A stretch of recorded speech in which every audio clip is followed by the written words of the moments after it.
Finally বুমেরাঙের teaser চলে এসেছে, আমাদের সবাইকে চমকে দিয়ে জিদ্দা আজকে এই নববর্ষের দিনে নিয়ে এসছে বুমেরাঙের টিজার। তো টিজারটা কেমন হলো তোমাদের সামনে লাইভ রিয়াকশন দেবো। তো ভিডিওটা শুরু করার আগে তোমাদের নববর্ষের প্রত্যেককে জানাই অবশ্যই জন্য শুভেচ্ছা এবং অভিনন্দন।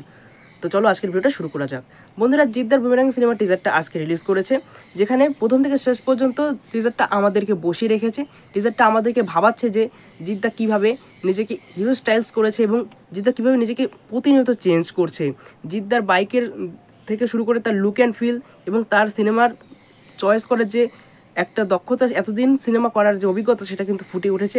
এবং জিদ্দা কিন্তু এখানে সত্যি কথা বলতে কি খুব ভালোভাবে কিন্তু এখানে জিদ্দা তার সমস্তটা দিয়ে এই সিনেমাতে রয়েছে। এবং তিনি যে স্টেজে বা স্ক্রিনে দাঁড়ালে যে একটা ভাইবস আসে না, যে হ্যাঁ একটা সাউথ ইন্ডিয়ান হিরো এরকম থাকে, তো বাংলাতে যদি কেউ থেকে থাকে সেটা হচ্ছে জিদ্দা।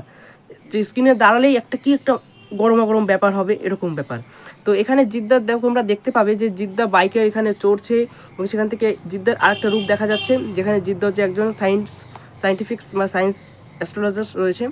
তিনি এখানে একজন বিজ্ঞানী গবেষক, তিনি একটা রোবট তৈরি করেছে, যেটাই কিন্তু জিদ্দার অন্য একটা রূপ দেখা যাবে এবং সেটা কিভাবে কি হয় সেটা সিনেমা দেখলে বোঝা যাবে। অন্যদিকে রুক্মিণী মৈত্র রয়েছে, point to be noted. Rukmini মৈত্রকে এখানে যেভাবে চুজ করা হয়েছে, এখানে কিন্তু বেশ ভালোভাবে এর আগেও রুক্মিণী মৈত্র জিদ্দার প্রোডাকশানে কাজ করেছিল, সেটা হচ্ছে সুইজারল্যান্ডে। সেখানেও তার একটা ভালো গল্প ছিল এবং এখানে কিন্তু খুব ভালো একটা গল্প রয়েছে তোমাদের এই সিনেমার, যে রুক্মিণী মৈত্রের যে চরিত্র রয়েছে এবং তার নাম সম্ভবত এখানে হতে চলেছে নিশা। এবং রুক্মিণী মৈত্র দুটো পার্ট আছে, একটি মানুষ চরিত্র, অন্য একটা রোবট চরিত্র। যেটা দেখে তোমরা বুঝতে পারবে যে মানুষ চরিত্র এবং রোবট চরিত্রের মধ্যে যে ছড়া বলছে, যে ওটা কিন্তু খুব ভালো ক্যাচি হয়েছে। এবং কাল থেকেই কিন্তু এর প্রমোশন শুরু হয়ে গিয়েছিল, যেখানে রুক্মিণী মৈত্রর সেই অ্যাকাউন্ট হ্যাক হয়েছিল, সেটা নিয়ে আলাদা করে ভিডিও বানায়নি, আজকে এর মধ্যেই বলে দিলাম।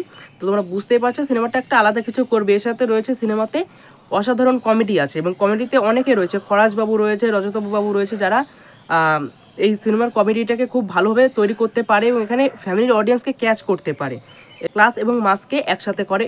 এবং এর আগে আইকুকুয়াতেও আমরা দেখেছিলাম যে এরকমভাবে তিনি ক্লাস মাসকে এক করেছিলেন এবং এই সিনেমা তো আমরা দেখতে পাবো ঠিক সেরকমই। তো এখানে তোমরা যদি দেখো জিদ্দা বহুদিন পরে কমেডি করছে, জিদ্দার সাথে সৌরভ রয়েছে না, ও কিন্তু ভালো কমেডি করেছে এবং সৌরভ কিন্তু কমেডি কিন্তু বরাবরই ভালো করে থাকে, ওয়েব সিরিজ থেকে শুরু করে সিনেমাতে টুকটাক আমরা দেখেছি, কিন্তু বেশ ভালো। এবং জিদ্দা যে বহুদিন পর এরকমভাবে একটু কমেডিও করছে, হ্যাঁ স্বপ্ন নাকি সম্পর্ক কোনটা ভালো, এবং জিদ্দা বলছে মদই ভালো।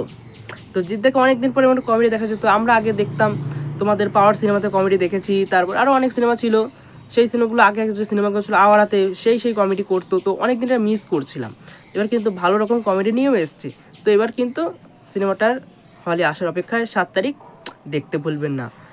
তো আমার কিন্তু টিজারটা ব্যাপক লেগেছে, তোমাদের কেমন লেগেছে সেটা অবশ্যই কমেন্ট বক্সে কমেন্ট করে জানিও। তো আজকের ভিডিওটা এই পর্যন্ত, তো সে দেখাচ্ছে আবার নেক্সট ভিডিওতে।